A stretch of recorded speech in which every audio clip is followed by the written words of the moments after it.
바랍니다.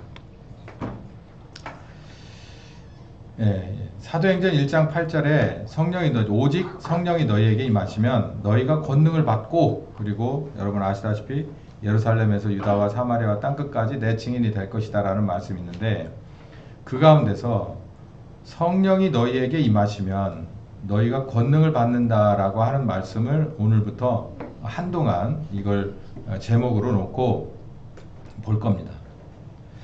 오늘은 모인 개개인에게 임한 성령, 바로 이 성령이 바로 능력이다. 그래서 너희가 권능을 받는다는 얘기는 너희 모든 개개인에게 성령께서 임하시면 되는 거예요.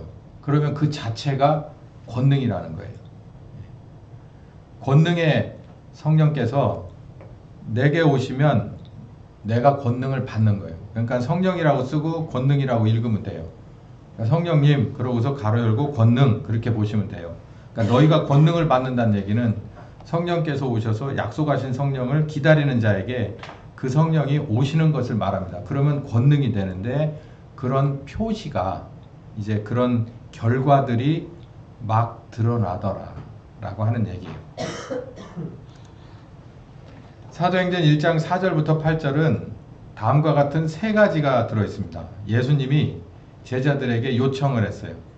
명령이 아니에요. 요청입니다.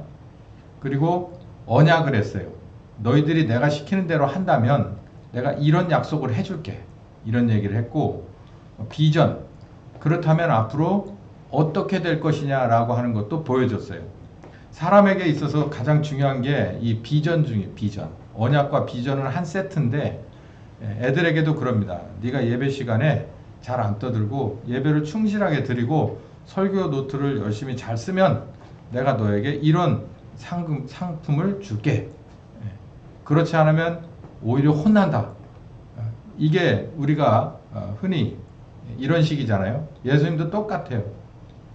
이렇게 해라. 해야 돼. 그러면 이렇게 해줄게. 그러면 이렇게 될 거야 라고 얘기를 한 거예요. 사도행전 1장 4절부터 8절. 이렇게 요청을 하십니다. 아버지의 약속하신 것을 기다려라. 그것은 바로 성령 침례를 의미해요. 그러니까 해도 되고 안 해도 돼요. 남아도 되고 가도 됩니다. 제가 말씀드린 대로 아주 중요한 시점에 꼭 빠지는 사람이 있어요. 그거는 한번 영적으로 가만히 생각해 봐야 될 문제입니다. 여러분도 잘 생각해 보세요. 오늘따라서 이렇게 결석들이 많고 그런 것을 가만히 생각해 보세요.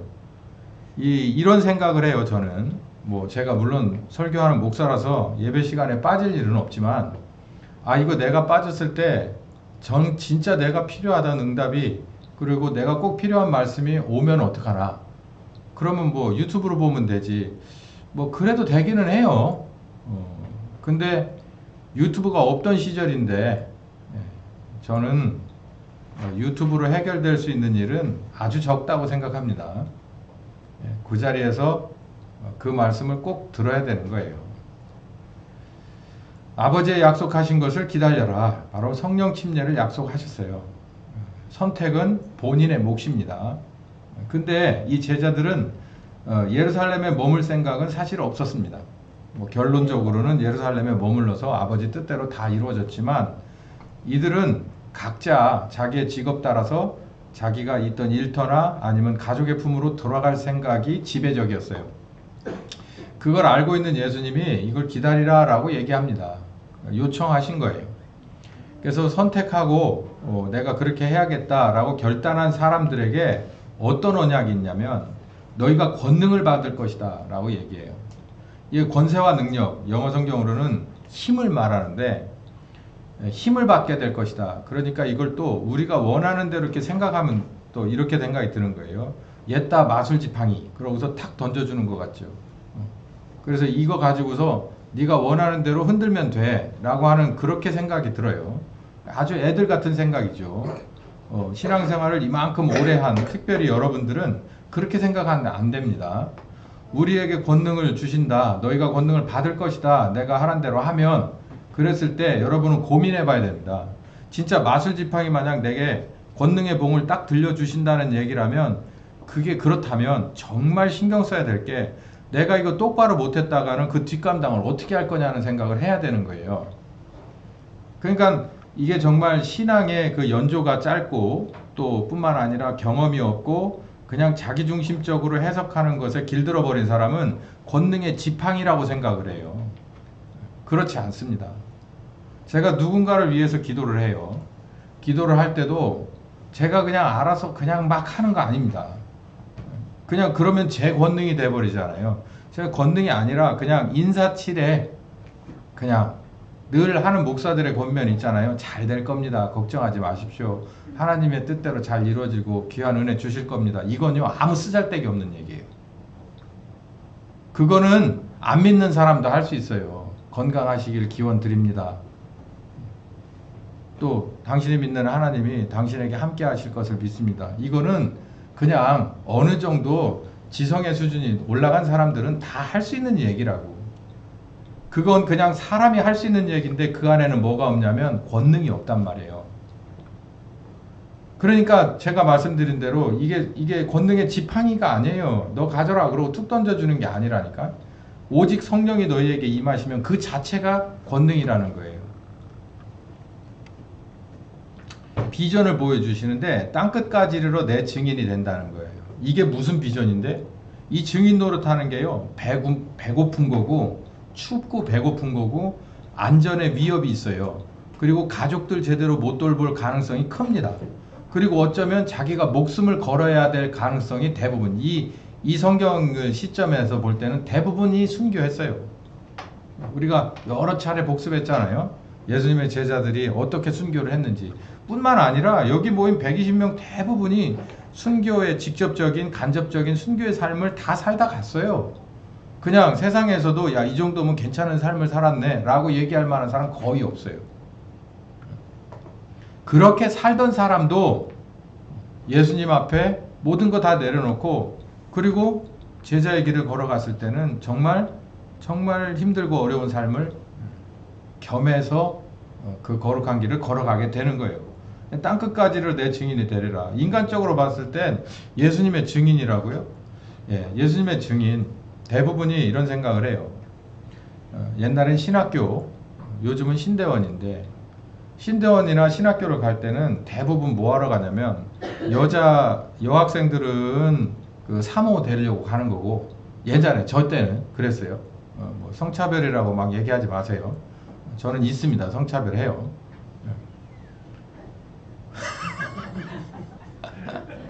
네.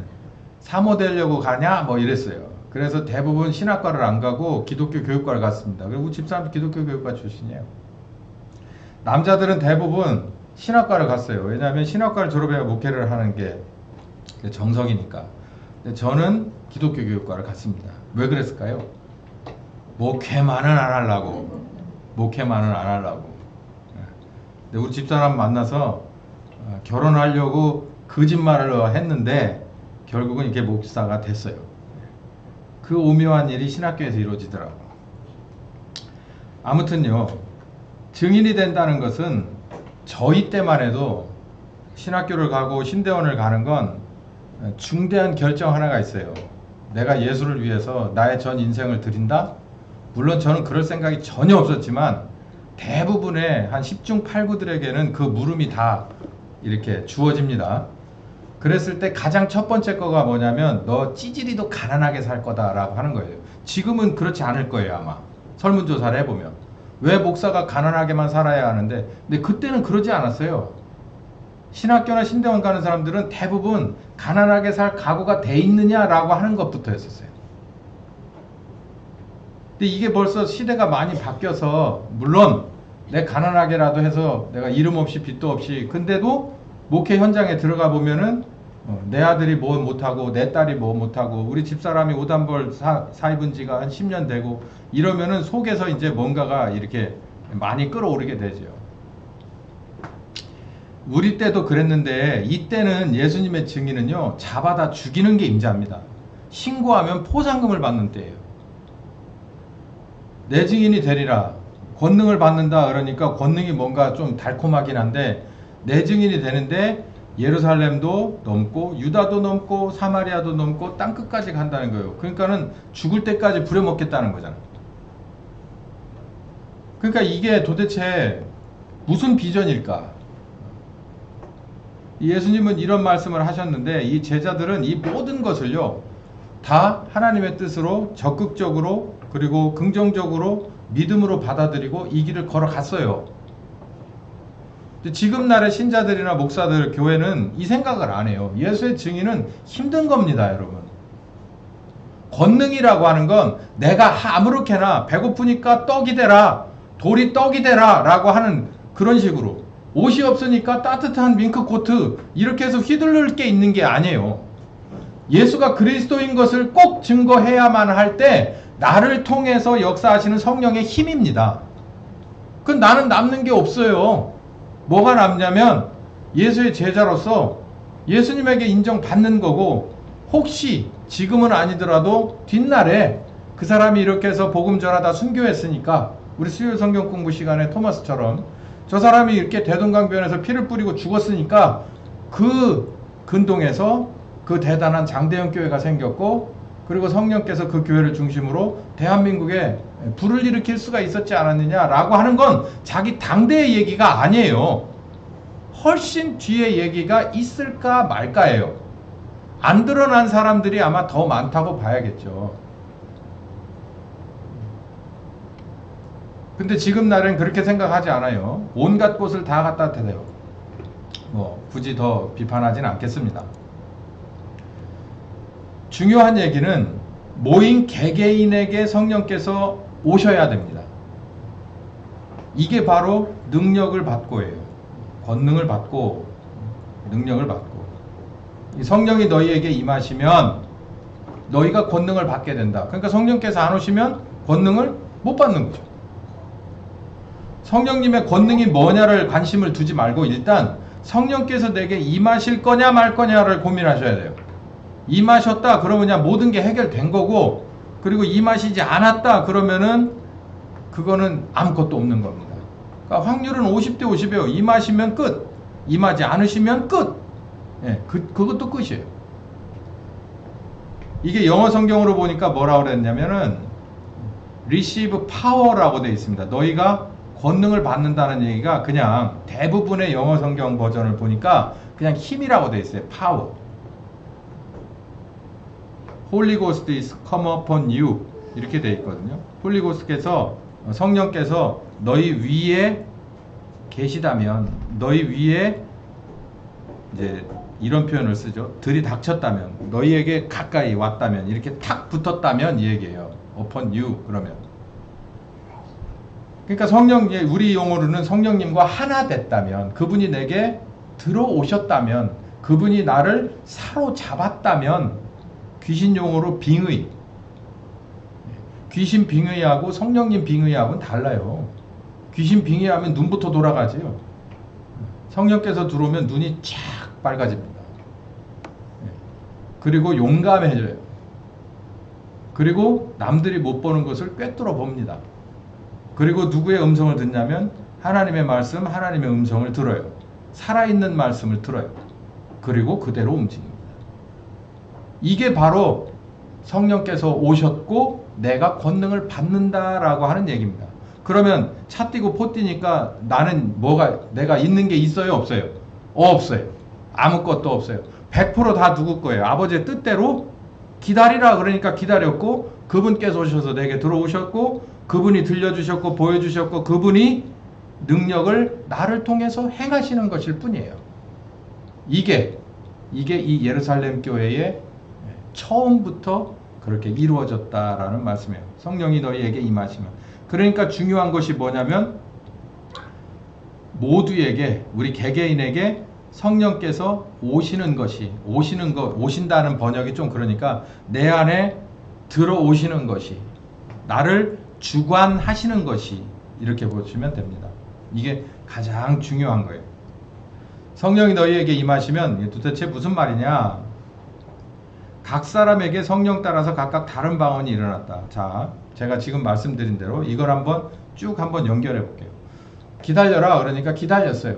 기다리는 중에 여러 가지 잡생각이 있고 환경이 있었겠죠. 다 떨쳐버리고 기다렸습니다. 믿음 가지고 결단 가지고 기다렸어요. 그런 사람들에게 때가 돼서 성령께서 오셔가지고 여기 보니까 호련히 하늘로부터 급하고 강한 바람 소리 같은 것이 있어 저희에게 앉아 온 집에 가득하며, 이거에는 여러분 관심 둘 필요가 없어요. 이렇게 오순절 성령 이렇게 해서 이 검색을 하고 이미지 해가지고 딱 그 구글을 눌러보면은 거기에 온갖 것들이 많이 나오거든요. 근데 이거는 관심 둘 필요가 없어요. 호련히 하늘로부터 급하고 강한 바람 같은 소리가 있고 저희 앉은 곳에 가득했고 불의 여같이 갈라지는 것이 저희에게 보였다. 만약에 이게 우리 교회에 어느 순간인가 이렇게 오신다면 이걸 이렇게 표현하지 않는 사람도 있을 거예요. 근데 이거는 누가 지금 쓴 거예요. 누가가 이렇게 보고 있는 거예요. 누가가. 근데 중요한 것은 어디냐면 각 사람 위에 임하였다. 들이닥쳤다. 성령께서 각 사람에게 들이닥쳤다예요. 그냥 이렇게 와서 나 여기 있어 그러고 옆으로 이렇게 쓱 다가선 게 아니라 upon you 그러면은 그냥 확 들이닥친 거예요. 그 사람이 에게 이렇게 그 사랑과 영혼 보면 쓱 이렇게 되잖아요. 그걸 말하는 거예요. 확 그냥 이렇게 각 사람 위에 임하였더니 여기서 각각의 사람에게 그 모인 사람 모두에게 그러니까 들어갈 만한 사람이 다 되었기에 오셔서 들어갔다는 얘기예요. 아 그러면은 이게 보혜사 성령님하고 다르죠? 전혀 다릅니다. 이거는 보혜사 성령님은 털을 다지는 거예요. 그래서 내가 그 성령님을 이렇게 24시간을 모셔 드릴 수는 없어요. 왜냐하면 내가 왔다 갔다 하니까. 근데 여기쯤에서 이 오순절 성령께서 오셔서 사역의 성령으로 오실 때는 그런 50%는 되고 50%는 안 되고 하는 믿음과 그런 결단력 가진 사람에게 들어가지 않습니다. 이 사람이 완전히 준비된 사람에게 들어가는 거예요. 군인 정신이 완벽한 사람 중에서 뽑고 또 뽑아. 뭐 하라고? 기자 앞에 가서 울으라고? 에? 민주당 유튜브 가가지고 질질 짜라고? 하나도 심각하게 생각을 안 해. 뭔 얘기 하나 하지. 그런 사람을 성령께서는 뽑지 않아요. 그런데 들어가지 않습니다. 이 사람은 어디에다 내다도 예수의 증인으로서 절대 뒤로 물러서지 않을 사람이다 라고 하는 사람에게 upon you 들어가는 거예요. 그렇지 않은 사람은 들어갈 수 없어요. 들어가시지 않습니다. 각 사람 위에 임하였더니 이게 중요하다는 얘기예요. 성령이 너희에게 임하시면 때 성령의 말하게 하심을 따라서 다른 방안으로 말하기를 시작했다. 봐요. 성령께서 오시니까 바로 결과가 있어요. 그러니까 이걸 또 이렇게 생각합니다. 그 룰룰루 따따따 하는 방언이 저도 그 방언을 압니다. 저도 해왔고 지금도 가끔 하고. 그런데 이렇게 생각하면 안 돼요. 성령께서 오셨다는 증거가 저 사람이 혀 돌아가는 소리 하는 거다 라고 끝내면 안 돼. 여기는 혀 돌아가는 것이 아니잖아요. 여기는 무슨 방언이에요? 언어예요. 언어. 다른 언어. 확실한 다른 언어. 내가 배우지 못한 다른 언어가 툭 튀어나와서 자기 입에서 막 나왔는데 뭐 하라고 하냐면 그냥 뉴스 브리핑 하라고 하는 게 아니라 뭐 때문에 나왔냐면 예수가 그리스도인 것을 증거했다고요. 설교의 내용은 베드로와 거의 동일한 내용이죠. 예수님이 하나님의 아들이시고 그분이 십자가에 죽었지만 다시 살아나셨고 아버지가 살리셨고 사망의 권세 이기시고 나오신 이분이 바로 그리스도가 되게 하셨다. 그걸 말씀하시는 게 똑같이 각 120명들이 각자의 언어대로 계속 얘기를 하게 되는 일이에요. 뭐 때문에? 각 사람 위에 임한 성령께서 오신다는. 그러니까 일을 하러 오는 거예요. 일을. 성령이 오셔서 우리에게 권능을 주시는 것은 일을 하려고 하는 거예요. 일을. 무슨 일을? 예수가 그리스도인 것을 증거할 일을, 그리고 그 사람을 새롭게 바꾸시는 새 창조의 일을 하시기 위해서 성령께서는 오신다는 거예요. 그러니까 여기서 키워드는 뭐냐면 각 사람에게 오신 성령이에요. 거기서 예외가 돼버렸다, 제외가 돼버렸다, 그러면 그건 나락 가는 겁니다. 나락. 그냥 밖에 나가면 평범한 교인이에요. 그런데 예루살렘 교회 안에서는 야 이거 진짜 심각한 거예요. 더군다나 어떨 때 심각하냐면 이렇게 같이 한 선상에서 신앙생활을 했는데 누구는 그리고 누구는 아니요. 그러면 이거 진짜 심각한 거예요. 저는 그런 비극이 없기를 간절히 바랍니다. 여러분 명심하시기를 바라고요. 각 사람에게 성령 따라 각각의 방언으로, 여기서 이제 언어죠. 언어의 방언으로, 여기 보면 에베소 1장 20절, 이게 무슨 말이냐, 이게 도대체 어떤 일이냐, 에베소 1장 20절에서 23절에 정확하게 바울이 설명을 해놨어요. 이 당시에 바울은 예수 핍박하는 사람 중에 앞잡이였지만 나중에 감옥에 갇혀서 에베소 교회에게 편지를 쓰면서 이런 얘기를 씁니다. 그를, 여기 예수님을 말해요. 부활하신 예수님을 만물 위에 교회의 머리로 주셨지 않냐. 너희는 그의 몸이다. 그러니까 보세요. 사도행전 2장 3절부터 벌어지는 그 언어가 바뀌는 방언으로 인해서 베드로가 나중에 중심에 서서 모든 것을 다 잠잠케 하고 모든 걸 다 정리하고 예루살렘 교회가 외부로 나가는 첫 발을 띈 바로 2장의 그 사건이 무엇을 말하냐면 머리 대신 예수님과 몸, 지체된 교회로 인해서 이루어진 일이다, 이 얘기예요. 그러니까 그 교회가 진정한 머리가 누구였다는 거예요.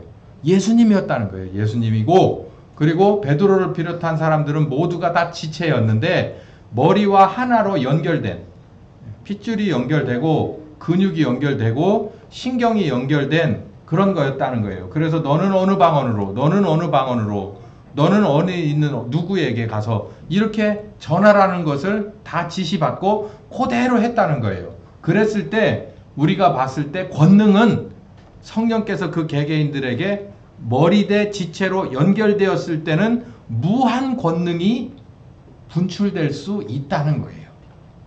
예? 여기서부터 잘 따라와야 돼요.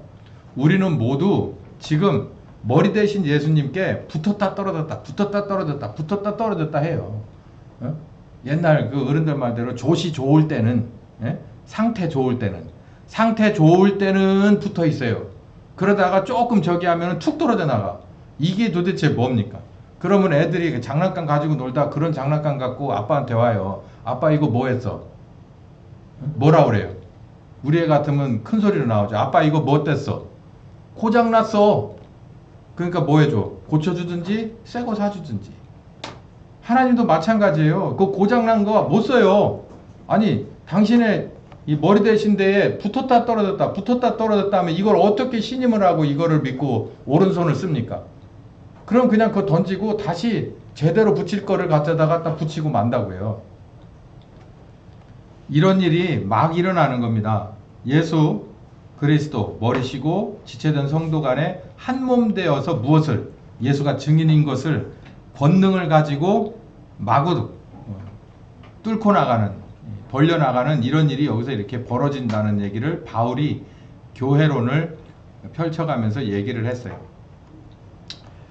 조금 더 할게요. 실패한 사람들이 있어요. 성공한 사람들은 120명 사람들이 성공을 했고, 실패한 사람들이 마태복음 25장 1절부터 이렇게 끝절까지 이제 비유가 3가지가 나오는데, 그 중에서 첫 번째 비유가 미련한 5 처녀예요. 이 사람들이 실패했어요. 제가 잠깐 이 줄거리를 말씀드렸죠. 미련한 사람들은 기름을 갖지 못했어요. 가지지 않았어요. 준비하지 않은 거지. 슬기 있는 자들은 기름을 담아서 등과 함께 갔어요. 여러분, 집에 그 화석연료, 그러니까는 뭐 휘발유나 아니면은 등유 이렇게 키는 게 있거든요. 남자분들은 아시겠지만 여자분들 잘 모르시죠. 그거 있는데, 제가 예를 들어 야영을 가거나 낚시를 가는데 등 어디 있어? 등 차에 실어놨어. 그런데 아무 생각 없이 그냥 가면 어떤 낭패를 보느냐면 그 안에 기름이 없이 가는 수가 있습니다. 그러면 아무 소용 없어요. 거기 저수지 물 떠가지고서 불 킬 수는 없거든. 기름이 없으면 그 등은 아무런 쓸데없는 고철이에요. 그거 어디다 써요? 화만 돋구지. 니탄네탓 하죠. 슬기 있는 사람들은 상식이에요. 기름과 그리고 등을 함께 세트로 가져갔어요. 그런데 미련한 사람은 그렇게 하지 못하고 그냥 기름만 기름 들지 않고 등만 달래달래 들고 갔다는 거예요. 이 두 사람들이 모두 이 깊은 잠에 빠졌어요. 이제 신랑이 늦게 오니까 깊은 잠에 빠졌는데, 자 이제 신랑이 오셨으니까 니네 준비해라 라고 하니까 다 일어나서 등을 준비합니다. 등을 쫙 갖다 자기 집 앞에 놓고 불을 켜야 되는데, 어라? 이게 아무리 눌러도 불이 안 붙네. 예. 배터리면 충전이 안 된 거고, 그리고 기름이면 기름을 준비하지 못한 거예요. 그 일이 벌어졌어요. 앞불사에 큰일 났다. 그래가지고 어떻게 했냐면 우리 등불이 꺼져가니까 기름 좀 나눠줄 수 없겠냐라고 얘기해요. 그러니까 우리가 네 기름 내 기름 같이 쓰자 이 얘기예요. 제가 드리려고 하는 얘기가 뭔 얘기인지 아시겠죠? 이쯤 되면 성령님은 네 거를 나한테 나눠줄 수 없는 거예요. 제가 여러분한테 나눠줄 만한 성령이 만약에 예를 들어서 한 85 정도를 충전돼 있으면 제가 한 50만 가지면 되고 여러분에게 35는 나눠줄 수 있을까? 없다는 얘기예요. 그거 그럴 수 없다는 거예요. 이걸 명심하셔야 돼요. 자기 건 자기 거예요. 그리고 남의 거는 절대로 그걸 내가 이렇게 해서 전기 우리 그렇게 쓰잖아요. 여기 전기가 좀 남아? 그러면 저쪽으로 끌어다가 쓸 수 있어요. 그런데 뭐는 안 된다는 거예요. 성령님과의 나의 관계는 안 된다는 거예요. 그 점을 명심하세요. 여기서 얘기하는 게 바로 그 얘기예요. 봐요. 우리와 너희가 쓰기에 다 부족할까 하노니 차라리 파는 사람에게 가서 쓸 걸 다시 사라. 그러니까 이거는 그냥 기름을 놓고 봤을 때 내가 시간당 1리터를 쓰는데 내가 가진 게 1.5리터밖에 없는데 내가 1시간 안에 다 끝나면 모르지만 이런 식이잖아요. 그런데 이거는 비유예요. 그래서 여러분이 알아들으셔야 될 건 이 비유를 통해서 아하 저 사람이 저렇게 하고 있는 안에 들어가서 저 사람의 뭔가를 내게 부족한 내가 덜어올 수 없고 덜어줄 수도 없다라는 거예요. 네. 그 점을 명심하시기 바랍니다.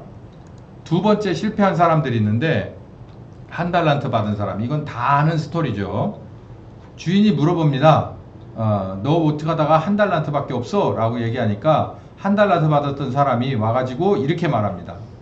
당신은 굳은 사람이라 당신은 되게 험악하고 과격한 사람이라 이 말이에요. 심지 않은 데서 거두고 해치지 않은 데서 모으는 그런 스타일인 줄을 제가 알았습니다 말하는 거예요. 이거 어떻게 보면은 굉장히 존중한다고 그럴까? 그런데 여기 뭐라고 표현하냐면 주인이 대답합니다. 가로되 이 악하고 게으른 놈아 이렇게 말하는 거예요. 이게 하나님 앞에서는 우리가 핑계를 댈 수 없어요. 그럴듯한 핑계를 절대 댈 수 없습니다. 내가요 그때 애들이 어렸고요. 애들이 아팠고요. 또 뭐 했고요. 그거 아무런 핑계가 안 돼요. 그래서 내가 교회 생활 제대로 못했고 그리고 맨날 이런 말씀 들었지만 그거에 대해서 집중하지 못했습니다. 그럼 뭐라 그러냐면 이 악하고 게으른 종아 그래요.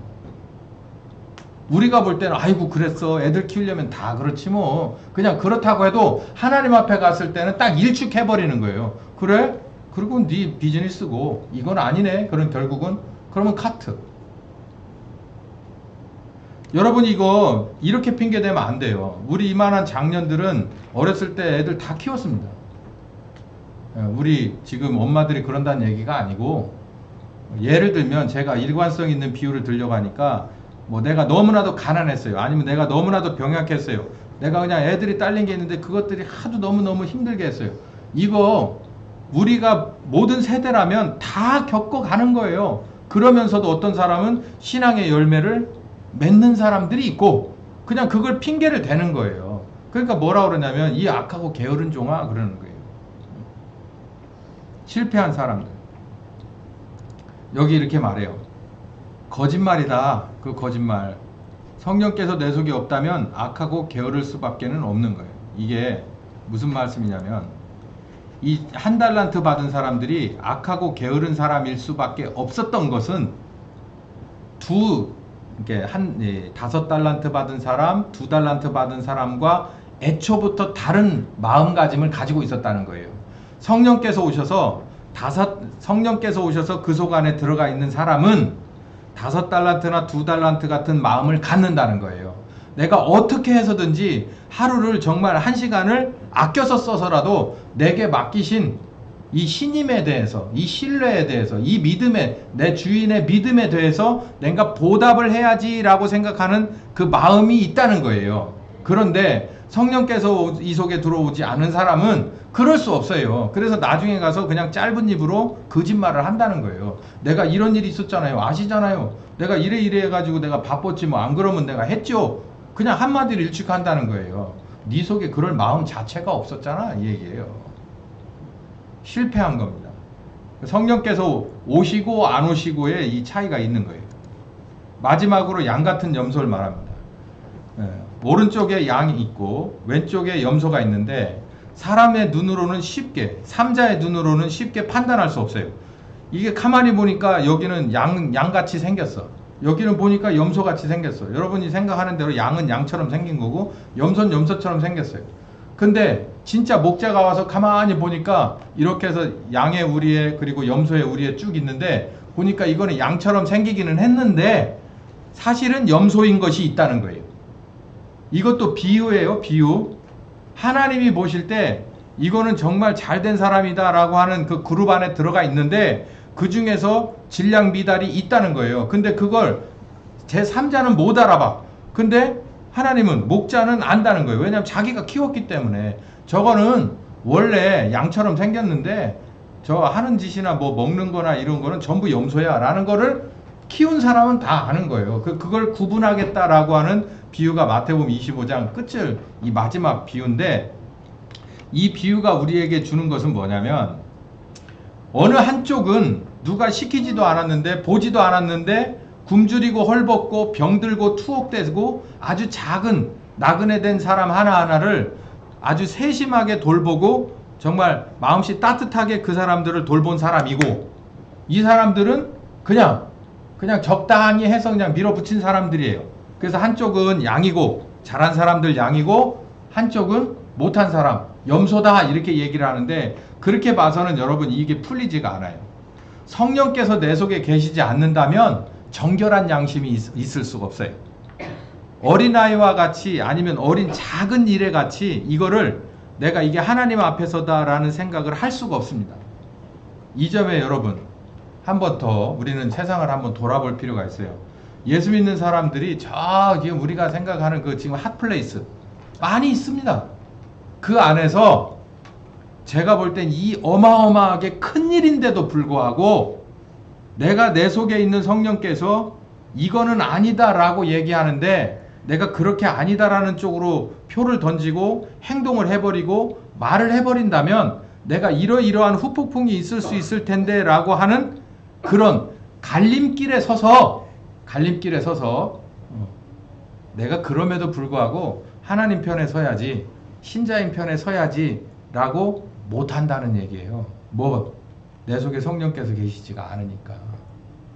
염소는 애초부터 염소로 태어나는 게 아니고 양은 애초부터 양이 아니에요. 우린 모두가 다 염소처럼 저주받을 인생인데 예수로 말미암아서 그리고 성령께서 오셨을 때 우리들의 속이 바뀌는 거예요. 어떻게 바뀌어? 이 정결한 양심으로 바뀌어지는 거예요. 근데 그걸 누가 체크하고 있냐면 하나님이 다 체크하고 계시다는 겁니다. 오늘 이 말씀을 했어요. 각인에게 성령께서 오신, 모인 개개인에게 성령께서 오시는 것이 바로 뭐다? 권능이다 라고 하는 거예요. 권능은 마술 지팡이가 아닙니다. 성령께서 내게 오시는 것을 말해요. 오시는 것 그 이상이죠. 내 속에 들어오시는 것을 말해요. 이제 그러면서 무엇까지도 예수가 그리스도인 것을 증거하기 위해서 권능까지도, 그 우리가 생각할 수 없는 그 힘까지도, 하나님의 무궁한 생명까지도 우리를 통해서 발산하신다 라고 하는 것을 말하는 거예요. 우리 2025년에 우리 하나침례교회는 모두가 권능받는 교회가 되길 예수님의 이름으로 축원합니다. 한 사람 한 사람 모두가 성령께서 임하시는 그 이상으로 여러분의 속에 들어가서 완벽하게 여러분을 제어하시고 여러분을 사용하시는 개인들이 다 되시기를 예수님의 이름으로 축원합니다. 기도하겠습니다. 귀하신 하나님 감사합니다. 이 귀한 말씀 잘 들었습니다. 소리 없이 아기 예수님은 그 베들레 마구간에 오셨습니다. 많은 사람들은 그곳에 가지 않았습니다. 그곳에 초청받은 몇몇 사람들과 그리고 정말 아기 예수님과 그 가족들이 그 거룩한 밤을 맞은 것처럼 오늘 이 말씀도 우리에게 소리 소문 없이 조용하게 주셨습니다. 이 말씀 꼭 듣고 우리 모두가 다 합하여 이 말씀대로 다 이루어지는 교회와 가정들이 다 되게 하여 주시옵소서. 감사하고 예수님의 이름으로 기도했습니다. 아멘.